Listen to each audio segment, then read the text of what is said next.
पाकिस्तान ने दिल्ली पर दागी फतेह सेकंड मिसाइल सिरसा में ही मार गिराया। जम्मू कश्मीर, पंजाब, राजस्थान और गुजरात के 26 शहरों में 550 से ज्यादा ड्रोन दागे थे पाकिस्तान के द्वारा। जो भारत और पाकिस्तान का बॉर्डर है वहां पर ये टारगेट बना रहा है।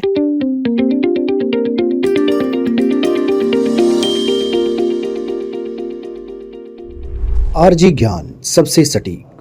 भारत की राजधानी दिल्ली को टारगेट बना रहा है पाकिस्तान ने मिसाइलें दागने का प्रयास किया दिल्ली की ओर और रास्ते में ही उनको समाप्त कर दिया भारतीय वायुसेना ने। और कहां पर समाप्त किया, कैसे समाप्त किया, अब आगे क्या होने वाला है, इसकी जानकारी मैं इस वीडियो में आपको बताने वाला हूं। चैनल पर अगर आप नए हैं तो प्यारे भाई चैनल को जरूर सब्सक्राइब करेंगे, क्योंकि हम यहां पर सत्यता के साथ आपको खबर दिखा रहे हैं। आपको झूठी खबरें हम यहां पर नहीं बता रहे हैं, केवल सत्यता और प्रमाण के आधार पर हम सब चीजें आपको यहां पर बता रहे हैं। तो चैनल को जरूर सब्सक्राइब करेंगे और लास्ट तक वीडियो को जरूर देखेंगे।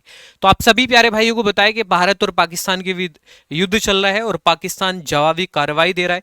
भारत ने ऑपरेशन सिंदूर चला रखा है, पाकिस्तान के अलग अलग शहरों को भारत टारगेट कर रहा है और इसका अब पाकिस्तान जवाब भी दे रहा है। लेकिन पाकिस्तान ये नहीं सोच रहा है कि भारत की वायुसेना बहुत मजबूत वायुसेना है भाई, ठीक है। पाकिस्तान अपनी ओर से मिसाइलें तो छोड़ता है लेकिन वो रास्ते में ही समाप्त हो जाती हैं, क्योंकि भारतीय वायुसेना के पास इतना दमखम है और इतनी मजबूत भारत की वायुसेना है। तो उसने रात जो है दिल्ली को टारगेट बनाना चाहा, लेकिन दिल्ली ऐसे टारगेट नहीं बनाई जाएगी, क्योंकि भाई भारतीय सेना जो है दिल्ली की राजधानी में तीनों सेनाओं का हेडक्वार्टर है और भारतीय सेना ने दिल्ली को एक ऐसे सर्कल में बांध रखा है कि दिल्ली की ओर कोई नजर नहीं उठा सकता है।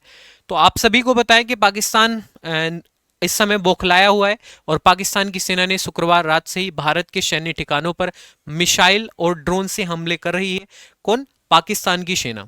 हालांकि भारतीय सेना इन हमलों का मुंहतोड़ जवाब दे रही है। इस बीच पाकिस्तान ने भारत के ऑपरेशन सिंदूर ऑपरेशन के खिलाफ अपना इन्होंने एक ऑपरेशन चलाया, इसका नाम है बुनियान अल मरशूश मिशन लॉन्च किया है, जिसका मतलब है शीशे जैसी मजबूत दीवार, यानी एक ऐसी दीवार जो बहुत मजबूती से रक्षा करती है। लेकिन भाई जब शीशे की बात आई तो शीशे को तोड़ना तो भारतीय सेना को आता है और शीशे को तो हम भी तोड़ देंगे, ठीक है। इनको ये नहीं पता है कि ऑपरेशन का नाम चाहे कुछ भी रख लो, लेकिन इनकी खैर नहीं, क्योंकि भाई इस तरीके से हमारे नागरिकों को टारगेट कर रहे हैं जिनका कोई दोष नहीं है। पहले इन्होंने आतंकवादी हमला कराया 22 अप्रैल को पहलगाम में, इन्होंने ओछी हरकत की। अब उसके बाद फिर भारतीय नागरिकों को, भोले भाले नागरिकों जिनका कोई जो है दोष नहीं है, हम क्या कर रहे हैं, हम पाकिस्तान के ऐसे स्थानों को टारगेट कर रहे हैं जहां पर आतंकवाद है, जहां पर आतंकवाद पैदा कर रहे हैं वो, हम उन्हीं को तो टारगेट कर रहे हैं। हम पाकिस्तान के आम नागरिकों को कुछ नहीं कह रहे हैं, बल्कि पाकिस्तान जो है हमारे आम नागरिकों को इस तरीके से जो है मिसाइलें दागने का प्रयास कर रहा है और उनको जो है समाप्त करने की कोशिश कर रहा है। इस ऑपरेशन को नाम देते हुए पाकिस्तान ने शनिवार तड़के भारत पर फतेह फर्स्ट मिसाइल सहित ड्रोन और मिसाइलें दागी। और मैं आपको ये भी बता रहा हूं कि इस समय न्यूज में बहुत ज्यादा फर्जी खबर चल रही है, ठीक है। न्यूज वालों पर भरोसा मत करना बिल्कुल भी, क्योंकि न्यूज वाले पता नहीं अपनी दुकान चलाने के लिए क्या क्या कर रहे हैं, उनकी खबरों में सत्यता नहीं है। लेकिन मैं आपको जो ये खबरें बता रहा हूं एक रिपोर्ट के तहत, और अभी रक्षा मंत्रालय ने जो है अभी ऑफिशियल बताया है कि भाई क्या वास्तव में जो है पाकिस्तान की ओर से मिसाइलें दागी गई थी। तो रक्षा मंत्रालय ने इसके ऊपर बोला है कि भाई पाकिस्तान इस तरीके से जवाबी कार्रवाई तो कर रहा है, लेकिन मैं आपको बिल्कुल सत्यता के साथ यहां पर बता रहा हूं, ठीक है। तो क्या है फतेह फर्स्ट मिसाइल? सबसे पहले तो इसके बारे में जान लेते हैं। फतेह फर्स्ट एक guided multiple launch rocket system है जो एडवांस टेक्नोलॉजी से लैस है। 140 किलोमीटर की रेंज वाली यह मिसाइल कई तरह के वारहेड ले जाने में भी सक्षम है। इस मिसाइल को ट्रक आधारित लॉन्चर से दागा जाता है, मतलब इस तरीके से जो है ये मिसाइल दागी जाती है और ये काफी लंबी रेंज तक जा सकती है। 140 किलोमीटर इसकी रेंज है फतेह सेकंड की। इसके बाद पाकिस्तान ने दिल्ली पर दागी फतेह सेकंड मिसाइल सिरसा में ही मार गिराया। हमारी वायुसेना ने सिरसा में ही इस मिसाइल को मार गिराया, और अगर ये कहीं ऐसे क्षेत्र में गिर जाती जहां पर जो है जनसंख्या आबादी है तो भाई बहुत बड़ा नुकसान देखने के लिए मिलता। लेकिन सिरसा में जहां पर ये मिसाइल गिरी है वहां पर भी जो है काफी गहरा गड्ढा देखने के लिए मिला है, क्योंकि एक खेत में जो है वहां पर ये मिसाइल गिरी है पाकिस्तान के द्वारा। इसके बाद पहलगाम आतंकी हमले का बदला लेने के लिए भारत के चलाए गए ऑपरेशन सिंदूर से पाकिस्तान बौखलाया हुआ है और भारत पर ताबड़तोड़ हमले कर रहा है। हालांकि उसके ये सारे हमले नाकाम ही साबित हो रहे हैं और भारत की सुरक्षा कवच उसके ड्रोन मिसाइलों को हवा में ही मार रहे हैं।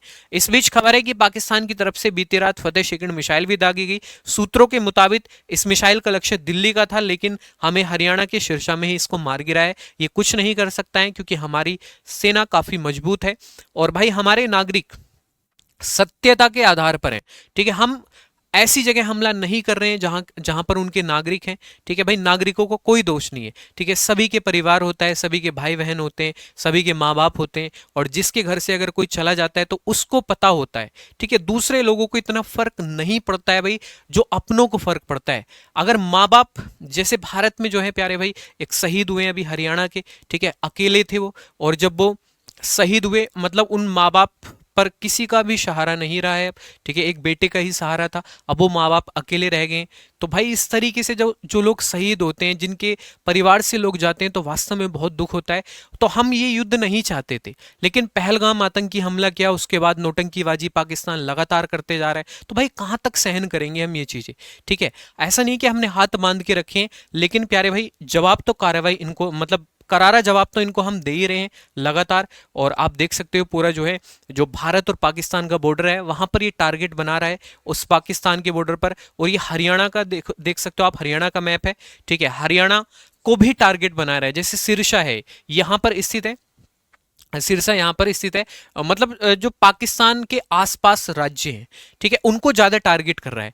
ठीक है, जैसे साउथ में है, साउथ में तो उसका कोई मतलब नहीं है, तो वहां पर टारगेट नहीं कर सकता है। मतलब जो पाकिस्तान से दूर है उन पर टारगेट नहीं कर रहा है, जो पाकिस्तान के आसपास है उनको टारगेट करने का काम पाकिस्तान कर रहा है। तो सिरसा का मैप मतलब हरियाणा का मैप आप देख सकते हो, और सिरसा जो है यहाँ पर स्थित है। इस सिरसा को सिरसा में यह मिसाइल जो है, ये आप देख सकते हो यहाँ पर गिर गई थी, और एक गड्ढा बना लिया था इस मिसाइल ने। और ये भी अच्छा हुआ कि वहां पर जो है आसपास घर भी थे, वहां पर ही मिसाइल हमला नहीं हुआ, खेत में हमला हुआ। ठीक है, फतेह शेखन मिसाइल का हमला नाकाम रहा। 9 मई की रात पाकिस्तान ने दिल्ली पर फतेह शेखन बैलिस्टिक मिसाइल दागी। भारत के एयर डिफेंस सिस्टम ने इसे हरियाणा के सिरसा में सफलतापूर्वक रोक लिया। सूत्रों के मुताबिक इस मिसाइल से भारत की राजधानी दिल्ली को निशाना बनाया गया था, और दिल्ली पूरी तरह से सुरक्षित है, और पाकिस्तान के इस हमले से कोई हताहत कुछ नहीं है, कोई परेशानी नहीं है। क्योंकि भाई हमें पता है हमारी सेना, हम आराम से सो पाते हैं घरों में, आराम से हम सो रहे हैं, किसकी वजह से? अपनी सेना की वजह से, क्योंकि सेना ने कमान संभाले हुए हैं इस समय। और आपको डरने की जरूरत नहीं है, क्योंकि इस समय अफवाहें बहुत ज्यादा चल रही है। अफवाहें ये चल रही है कि ये कर लो, वो कर लो, मतलब बहुत आने वाले समय ऐसा होगा वैसा होगा। तो आपको अफवाहें बिल्कुल नहीं फैलानी है। मैं आपसे भी अपील कर रहा हूं, खासकर आप सभी प्यारे भाइयों से, क्योंकि आप घर वालों को समझाओगे ना, तो आपकी बात घर वाले जरूर समझेंगे। और शायद उनके पेरेंट्स इस वीडियो को देख भी रहे होंगे, जो स्टूडेंट हैं उनके पेरेंट्स देख रहे होंगे, आपके बच्चे भी इस वीडियो को देख रहे होंगे, तो बहुत से लोग देख रहे हैं। तो मैं आपसे यही अपील करना चाहूंगा कि भाई इस तरीके की अफवाहें बिल्कुल ना फैलाएं, और सरकार का साथ दे, भारतीय सेना का साथ दे इस समय। क्योंकि ये एक ऐसा दौर है, अगर हम एक साथ मिलकर चलेंगे ना, तो इस युद्ध को हम आसानी से जीत सकते हैं। और हमारे अंदर ही अगर एकजुटता नहीं होगी, तो फिर वही दिक्कत वाली बात होगी। तो हरियाणा के खेतों में जो है इसने मिसाइलें गिराई हैं। मतलब टारगेट तो इसका दिल्ली था, लेकिन भारतीय सेना ने वहीं पर इसको ध्वस्त कर दिया था हरियाणा के खेतों में। फतेह शेखन एक गाइडेड रॉकेट प्रणाली है, जिसे पाकिस्तान ने दिसंबर 2021 में परीक्षण के बाद सेना में शामिल किया था। यह फतेह फर्स्ट का उन्नत संस्करण है। फतेह फर्स्ट के तहत ही इसको बनाया गया था सेकंड को। रेंज इसकी लगभग 250 से 400 किलोमीटर है। मारक क्षमता पारंपरिक युद्ध सामग्री है। गाइडेड इंटरसियल और सैटेलाइट नेविगेशन अंतिम चरण में, टर्मिनल गाइडेड है। सटीकता भी इसकी काफी ठीक है, लेकिन भारतीय वायुसेना भी हमारी काफी मजबूत है, ऐसी मिसाइलों को तो ऐसे ही ध्वस्त कर देगी। भारत की तुलना में कहां टिकती है फतेह शेखन? भारत की रक्षा अनुसंधान एवं विकास डीआरडीओ द्वारा विकसित मिसाइलें फतेह शेखन की तुलना में तकनीक रूप से कहीं अधिक घातक है। जो भारत की डीआरडीओ है, उसने कई घातक मिसाइलें फतेह शेखन की तुलना में बना रखी हैं। ठीक है, जैसे पिनाका है, ठीक है, पिनाका मिसाइल है, इसकी रेंज लगभग 75 किलोमीटर है। यह एक गाइडेड रॉकेट है, यह तेज फायरिंग में सक्षम है। और प्रलय की हम बात करें, इसकी रेंज 150 से 200 किलोमीटर है, यह सटीक स्ट्राइक करती है। और ब्रह्मोस है भारत के पास, इसकी रेंज 290 से 450 किलोमीटर है। यह सुपरसोनिक क्रूज मल्टी प्लेटफॉर्म वाली मिसाइल है, और यह जमीन के अंदर समुद्री तल और हवाई हमले करने में सक्षम है। इतनी खतरनाक मिसाइल भारत के पास है ब्रह्मोस। इसके बाद अग्नि सीरीज है, इसकी रेंज लगभग 700 से 5000 किलोमीटर है, और यह मिसाइल परमाणु बम को भी लॉन्च कर सकती है। इतनी खतरनाक मिसाइलें भारत ने बना रखी हैं, और भारत ने अगर ये मिसाइल एक साथ छोड़ दी, तो पाकिस्तान था, ये सुबह आप खबर पढ़ोगे, रात रात में पाकिस्तान का काम तमाम हो जाएगा। क्योंकि भारत की जो संस्थाएं हैं इनके ऊपर काम करती है। इतने दिन से भारत जो है हथियार की डील कर रहा था, क्योंकि कहीं ना कहीं भारत सरकार को भी ये बातें पता थी कि ऐसा हो सकता है फ्यूचर में। तो भारत सरकार ने काफी अपना जो रक्षा मंत्रालय वो काफ़ी मजबूत कर रखा है, ठीक है। और रक्षा मंत्रालय के द्वारा जो है पूरी सभी चीज़ें जो है बहुत अच्छे तरीके से यहाँ पर मैनेज है भारत के अंदर।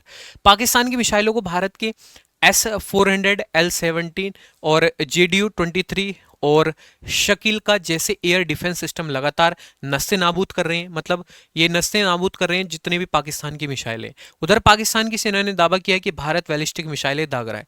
मतलब पाकिस्तान हमें बोला है कि हम जो है बैलिस्टिक मिसाइलें पाकिस्तान पर दाग रहे हैं। लेकिन वो तो खबरें तो आपको पता ही, मतलब गलत गलत खबरें उनके पार्लियामेंट में भी उठ रही हैं।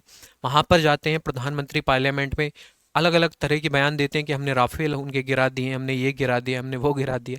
मतलब इस तरीके से अपने पार्लियामेंट में थू थू करा रहे हैं वो भी, क्योंकि विपक्ष में जो पाकिस्तान में विपक्षी पार्टी हैं वो उन पर सीधा सीधा निशाना साध रही हैं, जो उस समय पाकिस्तान के प्रधानमंत्री के द्वारा संसद में बयान बोला गया था।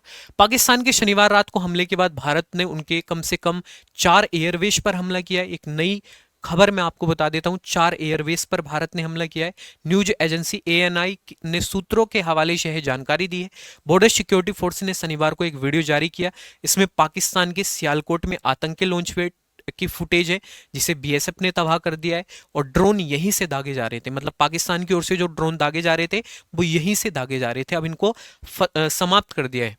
पाकिस्तान ने शुक्रवार को रात लगभग 7:47 से रात लगभग 10:57 के बीच पाकिस्तान ने जम्मू कश्मीर, पंजाब, राजस्थान और गुजरात के 26 शहरों में 550 से ज्यादा ड्रोन दागे थे पाकिस्तान के द्वारा।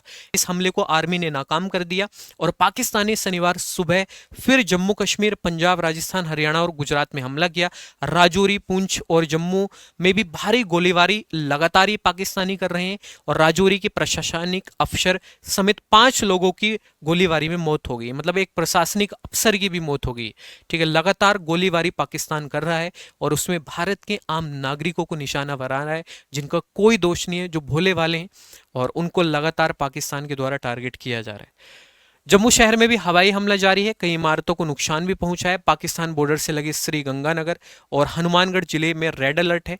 चंडीगढ़ और अंबाला में हवाई हमले की चेतावनी दी गई है, ठीक है। 9 मई की रात पाकिस्तान का हमला आप देख सकते हैं, ये यहाँ पर लगातार 26 जगह इसने हमले किए, ठीक है। ये पूरा मैप में आपको दिख ही रहा है। मतलब जो सीमावर्ती क्षेत्र है जो पाकिस्तान के साथ सीमा साझा करते हैं, वहां पर ज्यादातर लगातार टारगेट ये कर रहा है, ठीक है। और आबादी को टारगेट कर रहा है, भारत के आम नागरिकों को टारगेट कर रहा है, और इससे काफी नुकसान भी देखने के लिए मिल रहा है, ठीक है। क्योंकि जनता के अंदर एक भय भी है, जो सीमावर्ती इलाके हैं वहां पर भय बहुत ज्यादा है, ठीक है। क्योंकि पाकिस्तान की तरफ से लगातार गोलीबारी हो रही है, तो इस कारण जो है सीमावर्ती क्षेत्रों में भी भाई इस तरीके की खबरें चल रही हैं। और सीमावर्ती क्षेत्र में आपसे यही बोलना चाहूँगा, अगर कोई सीमावर्ती क्षेत्र का कोई भी व्यक्ति है, अगर इस वीडियो को देख रहे हैं, तो देखो भारतीय सेना पर आप भरोसा रखें, और अगर हम सत्य हैं तो सत्य की जीत होती है। भगवान श्री राम जी की भूमि है भारत, भगवान श्री कृष्ण जी की भूमि है, और हर हमेशा, चाहे महाभारत हो, चाहे आप रावण की बात करें, हमेशा सत्य की ही जीत हुई है, ठीक है। सभी युद्ध में सत्य की ही जीत हुई है। हम सत्य है, हमने कुछ गलत नहीं किया है। हमारे लोगों को पाकिस्तान मारता है, आकर यहाँ पर आतंकी भेजता है, तो हमने जवाबी कार्रवाई दी है। हमने पहल स्टार्ट नहीं की। हम किसी को दुख पहुंचाना नहीं चाहते। हम किसी के घरों में जो है उनके पतियों को, जो महिलाएं हैं उनके पतियों को नहीं मारना चाहते, उनका सुहाग उजाड़ना नहीं चाहते। लेकिन पाकिस्तान ऐसी ओछी हरकतें करता है, तब हमें ये स्टेप लेना पड़ता है, तब हम ये सब चीजें करते हैं, ठीक है। तो भारतीय महिला पायलट को पकड़ने का दावा झूठा है। मतलब इस समय इतनी फेक न्यूज चल रही है भाई, बहुत ज्यादा। मतलब मैं तो भारतीय मीडिया को भी बोल रहा हूँ, भारतीय मीडिया लगातार इतने फेक न्यूज़ दिखा रहा है, ये हो गया वो हो गया। अरे भाई, तुम कम से कम भारत के अंदर माहौल तो अच्छा रख लो, ठीक है। अब लोगों का मीडिया से भरोसा उठ गया। मीडिया वालों को लोग ऐसी नज़रों से देख रहे हैं, मीडिया वालों से बच के बोल रहे हैं कि बस मीडिया वालों से बच जाओ। मतलब अब लोगों को भरोसा ही नहीं रहा। जिस मीडिया को हम इतना अच्छा मानते थे, अब उस मीडिया से ही हमारा विश्वास उठ गया है। तो मैं आपसे बोल रहा हूं कि मीडिया की बातों पर कोई भी ध्यान नहीं देना है, और हम सत्यता के साथ आपको बताएंगे। आप यूट्यूब चैनल हमारा सब्सक्राइब करें, हम सबसे ज़्यादा एक्टिव हैं इस समय। जो भी अपडेट होती है हम डेली आपको वीडियो के माध्यम से सभी चीज़ें बता रहे हैं, तो आप भरोसा रखें हमारे ऊपर, और भाई इस देश के जवान के ऊपर जो सीमा पर खड़े हैं वो आपको हमेशा सुरक्षित रखेंगे, और हम आपको सही खबरें यहाँ पर सुनाते जाएंगे, ठीक है। तो चैनल को जरूर सब्सक्राइब करना है। बाकी मिलते हैं नेक्स्ट वीडियो में, तब तक के लिए जय हिंद, जय भारत और जय हिंद।